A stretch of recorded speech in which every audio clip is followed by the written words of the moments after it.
I failed as a footballer, and so do 99% of people. The difference is I got a podcast out of it. The Failed Footballer, your shortcut to everything you need to know about the 2026 World Cup. Now, coming up on today's show, we're talking about, did USA waste their only worldie on the friendly? If the sort of goal, we'll be talking about it later. Mbappe the Dictator laying down the law. And we chat with Santo and Ed from the World Cup fever and how the Socceroos somehow links with the Vietnam War.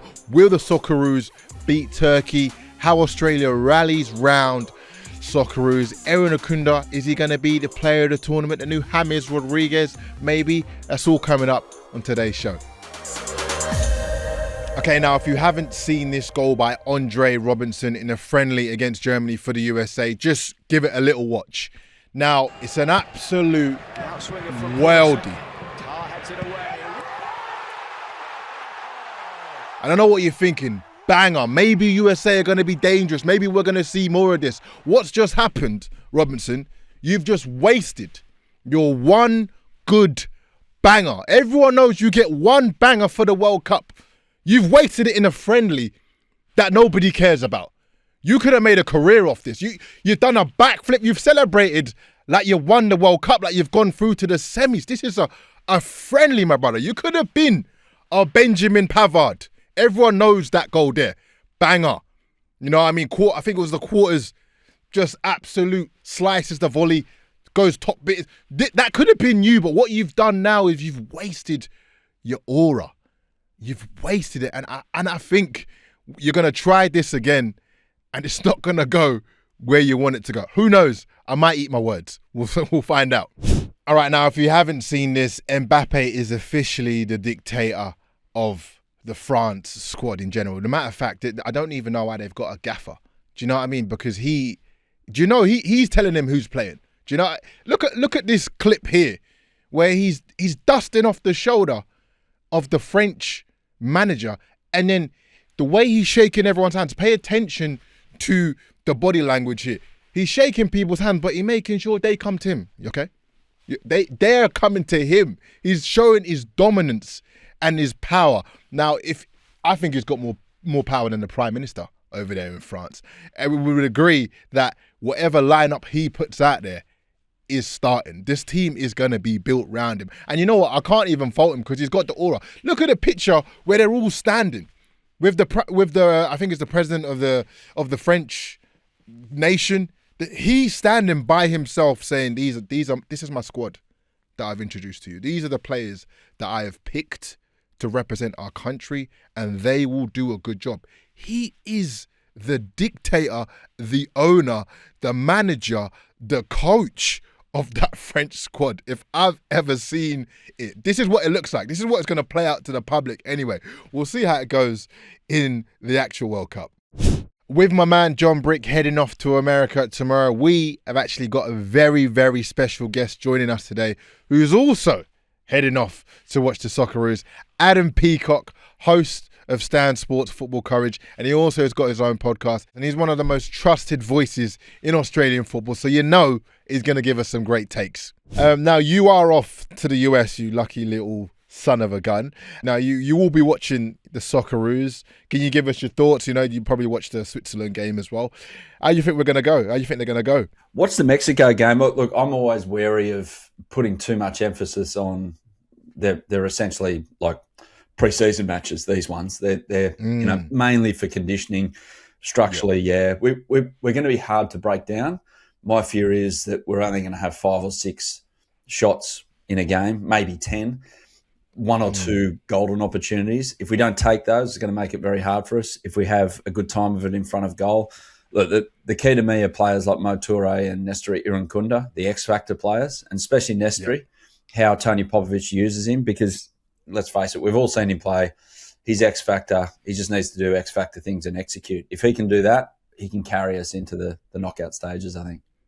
Yeah, and it's interesting what you said about the chances. I watched the New Zealand game as well, and it was almost like New Zealand, they're actually playing fantastic against England. It was a pretty back and forth. Granted, England probably weren't playing a lot of their, players that they would play, but it was that one chance from Harry Kane, boom, goal, and that's what it's going to take. So this World Cup, like you said, it's probably going to be something like that. Whoever, if you're playing against those teams and you don't take your chances, then that's the difference between winning and losing. Yeah, there's not a lot between these top sides. I've got 6 teams that can win it. Beyond that, you can pretty much put 30 teams in the frame to say, do a Morocco from 2022. Like out of nowhere, make a semi-final. And that's the tricky bit. There's the wild card of the drinks breaks, unfortunately, because I thought if there were no drinks breaks, hot conditions, look, anything's possible. But these drinks breaks probably help the better teams with the better technical quality go a bit further in the competition. That's good. And what are your, predictions for who's going to win, player of the tournament, and obviously how you see the Socceroos going? We'll start with, You're going to absolutely love me for this, but do you know who I'm tipping for the whole tournament? England. I am. It's coming home again. Well, come on. A few people have said this. I don't know whether to take this good or bad. Like, a few people have said it could possibly. What's your reasoning behind that? Yeah, well, firstly, they've got the right coach to evolve from Gareth Southgate. I think Thomas Tuchel is a really clever guy, switched on. Reading in, like even today, I read an article that he's allowed the players just to be normal in the lead up. Like, have the families there, go and play golf in the afternoon after sessions. It's fine. Just I'd love that. He's not like, you can't leave your quarters. So tactically, he's good. He's switched on. I look at his squad. The only thing that worries me a bit is, firstly, the goalkeeper. Would he be in one of the other top 5 nation teams? Jordan Pickford might be a stretch. Yeah. And also that number 6 position, maybe a blue leaving out Adam Wharton. But aside from that, you look at their side and it's a team, it's a squad for the modern day. Big, powerful, explosive players. So a lot of physicality expected at this World Cup, even though FIFA say it's not going to be refereed like Premier League games. But I just look at the profile they've picked and there's barely a guy under 6 foot in their squad. Mm-hmm. Like Nico O'Reilly is a left back. He's 6'4", for goodness sakes. So I don't know if he's going to play left back, but yeah, I just think that their physical profile sets them apart a little bit. And they can go a very long way in it. Let's face it, mate. It's a tight field. I got Portugal, France, Spain, Argentina, Brazil, England as the winning chances. I'd be very surprised anyone outside that. And your player of the tournament? Tough. If Portugal have a really, really good tournament, it means 2 things have happened. Cristiano Ronaldo is playing off the bench. And not saying he can't be a factor, but games, no offense, but he can be so destructive in the last 20 minutes against players. But it means Vitinha, the little wizard who plays for PSG, who's one of my favourite players, it means he's had an unbelievable tournament. So I'll go a bit of an outsider there and say Vitinha. Now, this Fnatic group, is it called? Yeah. Some people might not know about it, but it's basically, and correct me if I'm wrong and you can steer me along those lines, but it's like a group of fans that, you can kind of sign up for and you can go to different games and tournaments with this group and they're all football fans and you all watch different matches and all that kind of thing. Could you explain it a little bit for people that might not know? Yeah, well, oddly enough, it was set up by the great Warren Livingston in the late 90s when he started, because he was a big tennis fan. He went to tennis Grand Slams and started supporting the Aussie boys when they were over there and girls over there. And then it got rolling and then they started taking groups to the Davis Cup and, they make noise and they're not everyone's cup of tea, but these World Cup tours, because they do all kinds of tours. They do the running with the bulls in Pamplona. They do Croatian boat, like sit on a yacht off Dubrovnik and spend a week and a half there. They do all kinds of tours, but in a sporting sense, they do the big events and they do it bloody well because they organise a good time for the punters. You sign up to the tour, you get your hotel thrown in, you get a few experiences as well. We'll be doing a podcast over there. Everyone's doing a podcast now, aren't they? So one of them. Who hasn't got a podcast? Exactly. Days, honestly. The only thing you have to sort out is your own tickets to games because that can only be bought through FIFA or FIFA's little side hustle, as we discussed before. But mate, it's a really good time and everyone kind of relaxes. Everyone's football fans. It's just a really good vibe.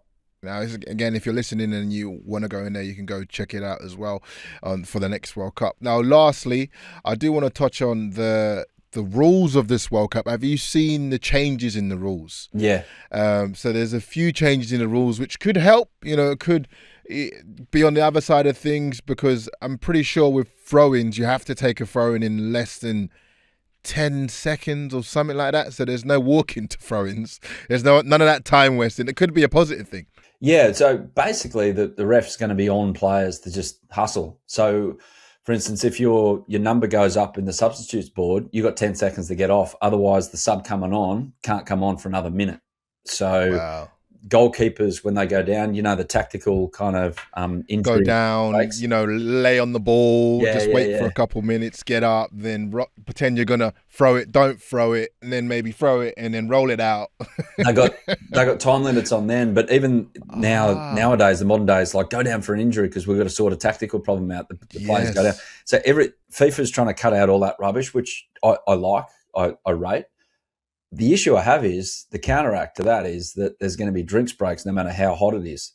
Basically, they're not drinks breaks, they're commercial breaks in the middle of a half for 3 minutes. So in the home of capitalism, they're having the capitalist World Cup essentially so that they can fit in their advertising, which changes the fabric of the game. So you've got this great idea to, let's quicken it up. None of this rubbish happening. We'll call fouls before corners are taken, which is not the case at the moment. If there's too much wrestling going on, great. Cleaning it up, fantastic. But then you've got this 3-minute drinks break just sitting there like an eyesore, unfortunately, in the middle of each half. It annoys the crap out of me. So it'll be a watch on how that affects the games. Definitely, because there's nothing I hate more than an ads break in the middle of like the game that I'm watching. Do you know what I mean? Like I want to see that. I want to see the game. If it's halftime, cool, we get it. We expect a break then. But when there's play going on, I don't want to see any sort of ads or anything. Do you know what I mean? I want to see, even if they're taking a drinks break, I want to see them drinking the water during the drinks break. I don't want to see an ad. You know what I mean? They could do the screen, but for me, it just takes away one of the beauties of football is that, it's a technical sport, but it's attritional as well. And it's not attritional in the sense that you've got this full-on body contact like rugby codes or AFL, but it's attritional in the sense that it's bloody hard to run around for 14 Ks a game non-stop and still be clever with the ball and cut open defences and things like that. That's the aspect of football I actually love. But that's been taken away by the fact that, I have a little break. That's all right. And then you can get your lungs back. I just don't rate it. Yeah, I'm with you on that one. And last dance, Ronaldo, Messi, who do you reckon has the better tournament? Yeah, I'm not convinced about Argentina and their squad makeup, but they play above themselves, the Argentinians at World Cups, especially for their little king who could go around again. He's got a bit of a hammy injury, so we'll see how he is. But Portugal have got the better squad of the two nations. But again, I get back to that point. I'm not sure how you feel about it, but if Ronaldo starts, that's like driving the handbrake on the way he's playing at the moment. If he comes off the bench, that kind of changes the dynamic, especially if they need a goal late in the game. Yeah, perfect. All right, well, Adam, thank you for joining us. We appreciate all your takes, and we'll be looking out for you, and hopefully we'll catch up with you soon. Thank you so much for joining us, mate. Too easy, mate. Enjoy the tournament. Coming up after the break, we speak to a dynamic duo who have spent decades breaking down the beautiful game for Australian fans, talking Socceroos highs, heartbreaks, and everything in between the World Cup as the World Cup fever starts to take a hold.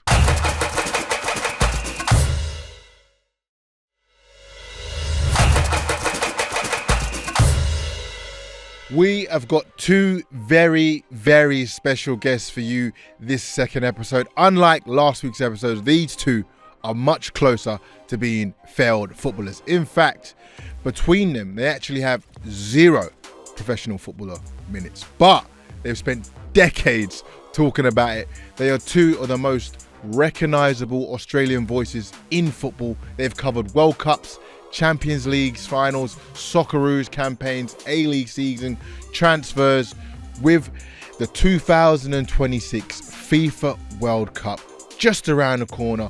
Welcome to the Failed Footballer Podcast, Santo and Ed. Now, this is your 5th year, I believe, doing World Cup fever.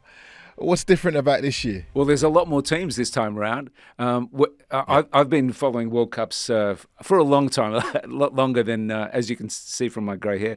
I've been following World Cups since 1970, really. That was when I was a little kid.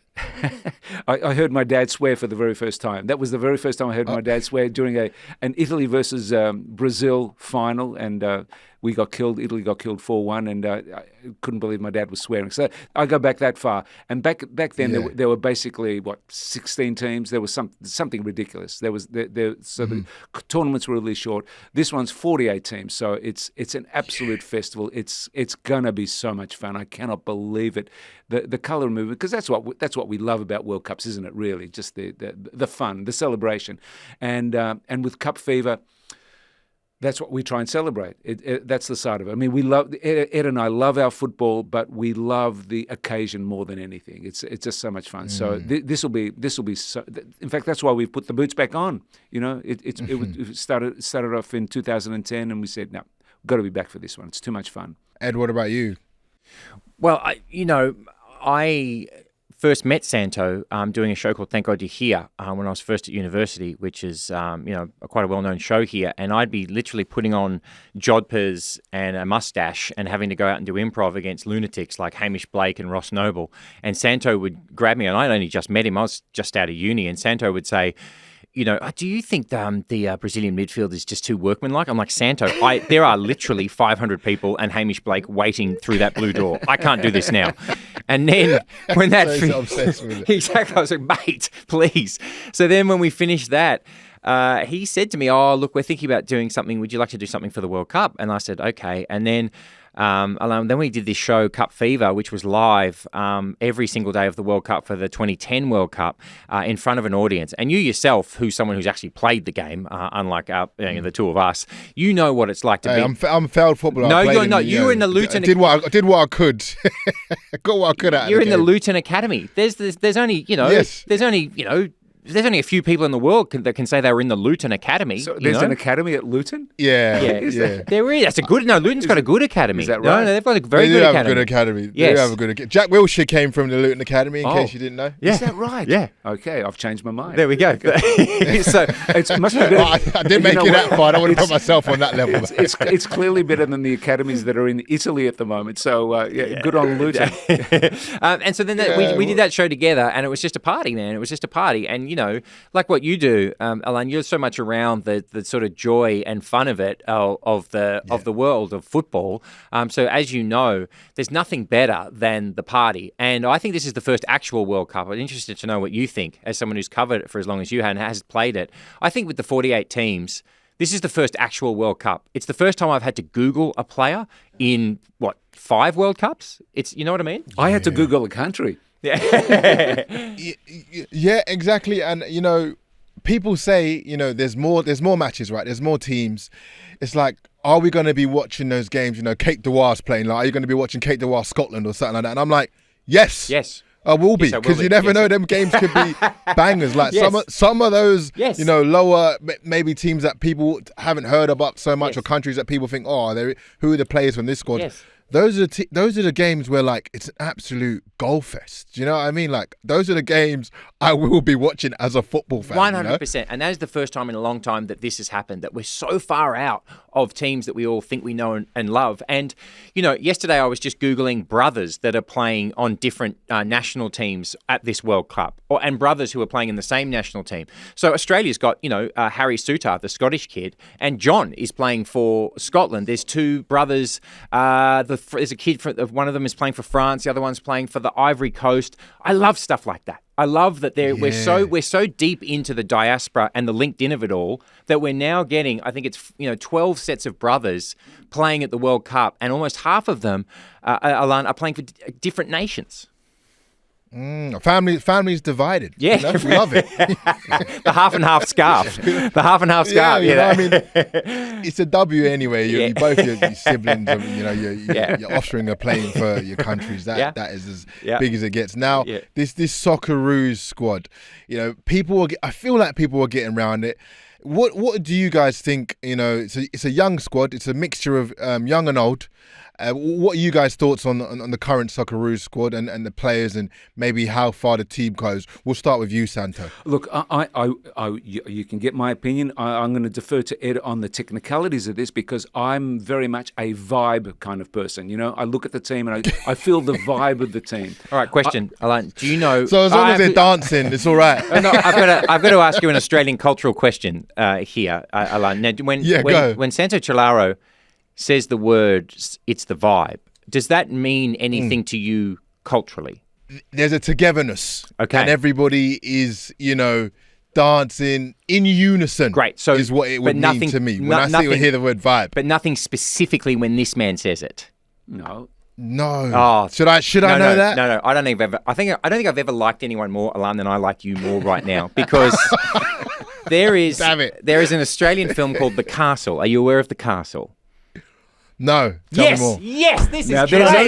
there's a podcast. Yes. Now there's a podcast. Yes. People who haven't seen The Castle. Oh, okay. Wait, I feel like I should know this being in Australia this long and the cultural. I feel like I should know this. Okay, so I couldn't be happier now. So basically, he won't say this, but I'll say this. It's the best Australian film of all time. And it was just recently voted the most popular Australian film of all time. It's a comedy from 1996, 1995. 97, that he was one of the people who made it. And It's the Vibe is so ubiquitous in Australian culture. So the next time we come back, please watch The Castle. Okay.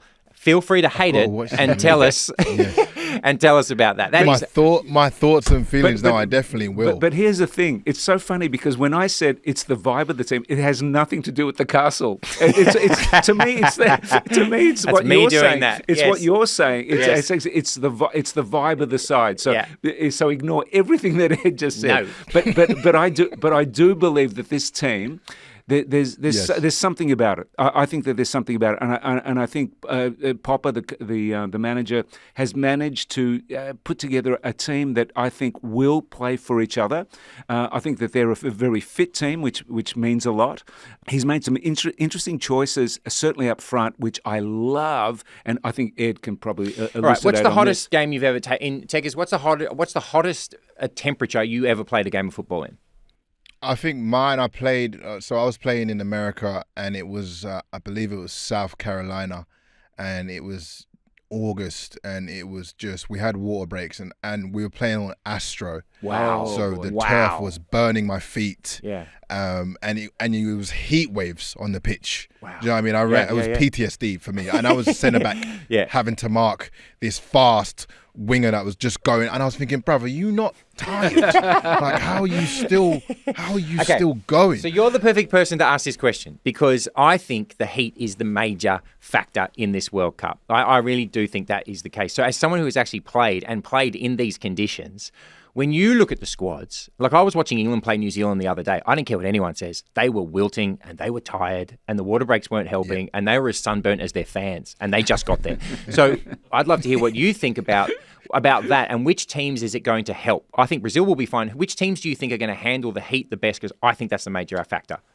Well, the interesting, we just touched on it with Adam as well. And he was saying like a lot of, the thing about Brazil, you think Brazil would be fine, right? But a lot of the Brazilian players actually play their football in Europe, which is cooler. Yeah, it's true. So they're actually not going to be used to that heat. And I think the heat in America, if people have played there and been there, it's not nice. It's one of those humid heats with just zero air blowing. Yes. Do you know what I mean? Yes. It's just like you can feel those heat waves. When in the stadium, it's going to be enclosed. I think it will come down to a lot of teams who are conditioned in that heat. I don't think England play. I feel like England and Spain and Portugal, some of those teams might actually suffer a lot. I agree. From not being able to condition themselves. And I don't care what you say. Like, if you're defending, and even for Australia, I think Australia might be okay with the heat. But anytime you're defending, which is going to be possibly Australia's plan a lot to sit behind the ball and catch them on the counter with those players that we've got. Anytime you're defending for longer than 40 minutes or 30 minutes, and you start to get tired, it starts to get repetitive. You just want the football so you can breathe. Do you know what I mean? So that's going to be a factor in the teams that have more possession of the ball. are actually going to be less tired. So those teams that are defending, it's going to affect a lot. Yeah, interesting. I think that, and we saw that in the Switzerland game. When we had to defend, they were just like heads were turning, like, ugh, but then as soon as we got the ball a little bit, and also it's hashtag hit it long. I don't care what anyone says. If you've got someone with Iran Kunda's pace, Clip the channels is what we say. Hit it in the channels. Hope for the best. If I learned anything at my time in the Luton Academy, it was hit the channels. It was hit. I mean, I think it was Boss's. Was it Boss's ball in the corner for that Switzerland? Yes, that's it. Switzerland goal. Clipped it in the channels. Thank Great you. run. Thank you. Squares it to Yengi. Hey, it's a simple game. Yes, it's a simple game. You know what I mean? It's a simple game. If you can do that, you'll be somewhere. Now, I just want to say, do you think Australia, I feel like the World Cup comes around every 4 years. You do have some hardcore Australia fans. A lot of them they've kind of been lost in the A-League a little bit because, the debacle with the A-League and sometimes the fans are there and sometimes they're not. I feel like they're there with the NPL system, but I feel when the World Cup comes around, all the Australian fans, they come out the woodworks. Do you see that? Do you foresee that happening in this one? The FedEx. You got the place in Melbourne as well. I can't remember what it's called. That Fed Square. Do you foresee that coming out? Everyone going out to watch the Socceroos and the whole country rallying around this Australian squad? I think I've seen this enough over the years, over and over again, because this country is kind of like divided with their codes. We can't share here in the southern states where we are, we can't share that passion for Origin football. We just don't have that NRL. Some of us are from Queensland, and we most certainly can. And I'd like to take this opportunity to talk about that's what I'm saying. Referee Klein and his so-called sending off of our dear Kalen Ponga. I think Klein did an outstanding job. What on earth? So you know that the New South Wales Blues are the worst group of people in the world? Did you know that? See, that's a statistic. I'm a New South Wales fan. Yeah, they're horrific. Well, then you had a choice, mate. Tekis, you had a choice. You arrived at this country at some point, and you had a choice, and you made the wrong one. Okay, this proves my point. I'm a firm believer in. Listen, wherever you go. So I came to New South Wales. Yeah, no, I get it. I can't then go just hop on the Origin. I agree with that. Hop on the Queensland bandwagon. I have to stay where I'm from. I get that, but it's like arriving in Argentina in the 70s and aligning yourselves with the military junta. That's what you're doing. Just so you know, that's where you're at. That's where you're at. The wrong side. Ed's a firm supporter of the Falklands. He's a Falklander. Listen, guys. Can we at least have called it a draw? A draw. Yeah. We'll see how the next The game last goes 5 next minutes week, have proved my point. We are a country divided along the lines when it comes to our football codes. But when this comes around, it is just the perfect opportunity for all Australians to get together. That's why the Matildas have been so big in the past, 5 to 10 years, whatever it's been. Yep. And when this comes around, it is party time. Everyone gets behind the Socceroos. Yeah. It's party time over there as well. All the travelling Socceroos supporters. So it's special. And that's what we're throwing, Takers. We're throwing a party. So we're fans. I don't claim to know anything about X's and O's, but we've got a live studio audience, and we're every night on SBS on demand at 7:30. Every single match day we're recording, we're on. We're not editing. We're just however long it takes for the dial-up to send the show to SBS. That's how long it takes. That's when we're on. We're on every single match day, YouTube, and then on Viceland. I'm assuming after some sort of horrific documentary. But then, I think Nazi megastructures. Nazi megastructures. Yeah, guys, the documentary would be epic. So that's when we're on. So we're very much just throwing a party for the fans and for people like ourselves as a group who just love it. That's what we're doing. In fact, we have a studio that is so small that it shouldn't have an audience. So we're squeezing. I think we're squeezing about 11 or 12. Yeah. We're actually calling it our starting 11. Yeah. So we're literally one person has to work a camera if you're there. If you need a cameraman, let me know. Speaking of the starting 11, we're actually having a segment in the show where we give our guests the opportunity to pick an all-time starting 11 from any World Cup possible, right? And you guys get to be the first one. So you've got to join together as one and pick one player. We're starting off with the goalkeeper. We have to agree. So this is going to be. You have to agree. No. It can be any goalkeeper start off this right. all-time World Cup I know who I 11. want. I know who I want. So who do you want first, and then we'll argue about it. So what era does it need to be? Any era. It can be any era. Now, I'm just going to name a few goalkeepers. Yes. You know, they don't have to be Aussie, but you've got Schwarzer, you've got Ryan, and I think Santo, for your age, you might know this one, Jack Riley. He's a friend of ours. Oh my God! You know Jack? Do you know Jack? He's a mate of ours. He's a friend of ours. I don't know Jack, but I know he was one of the legendary goalkeepers for the Socceroos. He's a friend of ours. Sorry, I know this is just a little digression, but it's one of the best stories I've ever heard. Jack had to when Australia qualified for the '74 World Cup. One of their qualifying matches was in Vietnam, and the war was still on. Yeah. Okay, the war was still on. Yeah. So he was in Saigon. They had to win against Vietnam to get into the World Cup. And what happened? Tough place to go. Tough place to get a victory. They said don't. This is serious. They said don't worry. There's a ceasefire on. We'll put a ceasefire on for tonight. Okay. So literally, they went to the ground, and as he was walking to the goals. They looked like some kind of journalist with a backpack on and a microphone, and he said, "What's this guy wants to interview me before the match? What's going on?" As he got closer, he realized that the guy was not a journalist; he was a minesweeper. He was a minesweeper. They were sweeping the penalty area for mines. Oh my God! So you're telling me it was 1970. It was 74. 74. So 1974, he was in goal, and. The war was still going on. Well, in the qualifiers. I think in the qualifiers. As they were leading up to it, yeah. So we're going to go with him. We're going with Jack. We'll go with Jack, right? I think we start with him. Yeah, I think he might. That is a It's gonna be great tough to beat. story. Oh my gosh. Okay, now what are we playing? We're playing. Now we've got the defenders, so we need to agree on this. Well, this one that's the only one you get, correct, Tobes? Like that is so we've locked in. Gotcha. So every other guest No dramas. will get a position. No dramas. Right? So that is the position we've locked in for the Love starting it. 11 Love it. of the old time, and that's a great. That's a great one. I actually really, really like that. That's a good one.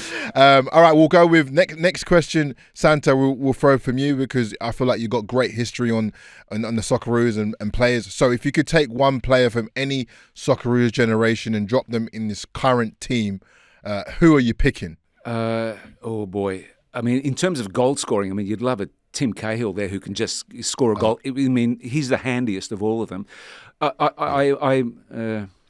Mark Viduka. I was thinking Mark Viduka if you want goals. Mark Viduka, yeah, but Mark, I mean, I love Mark and he's a great mate of mine, but, in terms of goal scoring, Timmy's up level, there. You know what, for me, I reckon Mark Bresciano, he's a great friend of mine, but I do think that he was the spine of all good stuff that happened in those Australian teams, especially in that golden generation. So for me, Mark Bresciano is the most solid. Mm-hmm.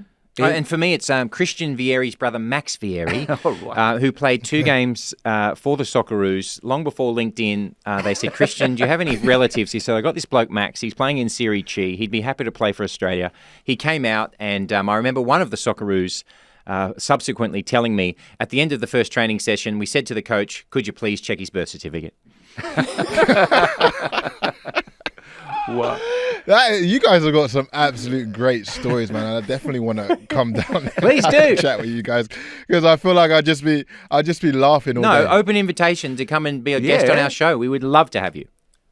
Oh my gosh! All right, we'll try to tee that one up. All right, so we'll finish off with a couple ones now. Ed, I'll throw to you over this tournament. What do you think is the most Australian thing that could ever happen at this World Cup? If it was to be the most Aussie thing ever, what would it be during this World Cup? Well, it would be us winning the World Cup and Matt Ryan drinking out of his boot on the dais as he holds the World Cup. That is the most Australian thing that could possibly happen. The other thing I want to point out just quickly is the also most Australian thing just recently happened. So we played Mexico in a friendly, 75,000 Mexican fans basically as a home game in Los Angeles. And there were celebrities that were going to the game, and as you know, Techers, the celebrities all flocked to this thing. And then there were the Australian crew was putting out Socceroos were putting out tweets saying we've got a celebrity who came to see us. And when they put the photograph up, no one could tell who the celebrity was. Turns out it was Billy Zane. And I tell you what, Techers, I don't know if we want the cast of Titanic endorsing our tilt at the World Cup. Spoiler alert, it didn't go very well. Spoiler alert. Oh my gosh, that is as Aussie as it gets, mate. Man. That's Aussie as, mate. That's it. That is as Aussie as it gets. I love that, and I love talking to you guys. We'll finish on one more for you guys before you let go. I could talk to you two all day long. We'll definitely have to catch up again. Now, what is one opinion? What is one football opinion that you both have? We'll start with Ed because I feel like you got some crazy football opinions. What is one football opinion that you both have that would get you absolutely destroyed online? Who cares? I believe, and I do genuinely believe this. Thank you for asking. I firmly believe that it should be almost impossible to get a red card. So I think failing a Nigel de Jong style karate kick to the sternum that destroys someone's, arteries, I think it should be 2 minutes off, 5 minutes off, 10 minutes off, like rugby league. Because there is Techers, no one has a fear of a hard man anymore or a hard woman. There's no one. You make a great point. When I look at Uruguay, I want to be seeing like prison tats. I want to see gentlemen I never want to see anywhere. Like, the English, even the English used to have hard play. Like Dennis Wise. Dennis Wise used to be a hard lunatic, and now the hardest player. You can't tackle like that anymore. Thank you. And the hardest player on the English team is Declan Rice, and that's because he's Irish. It's unbelievable. I know. You know what?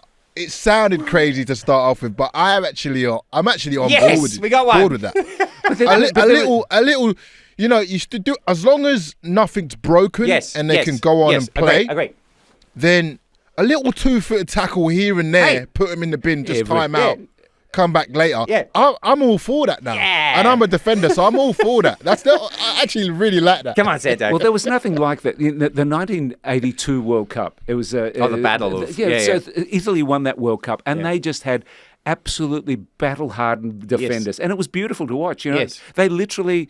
It was when they changed the rules. They changed the rules after that World Cup, about the red cards. Yes.